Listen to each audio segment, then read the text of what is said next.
நாம நமக்காக வாழணும். ஒருத்தருக்காக இன்னொருத்தர் வாழ்றதெல்லாம் முட்டாள்தனமா இல்ல? லவ்ங்கிற வார்த்தைக்கு அர்த்தமே இல்ல. It is just a fantasy. Excuse me, உன்னை பத்தி தெரிஞ்சுக்கணும்னு ஆசையா இருக்கு. நாளைக்கு மீட் பண்ணலாமா? கண்ணில் ஏதோ இருக்கு. பார்த்தாலே டேஞ்சர். நாளைக்கு ஜாகிங் போக கூடாது. போக மாட்டேன். அண்ணா என்ன சொல்றாரு? நம்ம ரெண்டு பேரும் பர்ஃபெக்ட் லவ்வர்ஸா? லவ்வர்ஸா? என்ன மாதிரி பொண்ணு உனக்கு பிடிக்கலையா? யார் சொன்னா? நீ எனக்கு சூட் ஆகிற பொண்ணுதான்.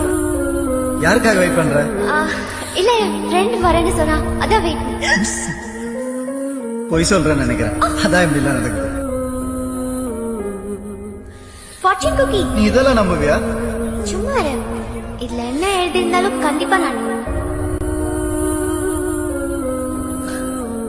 லைஃப்ல ஃபர்ஸ்ட் டைம் ஒரு பொண்ணோட பேர் கூட தெரிஞ்சுக்காம போறேன்.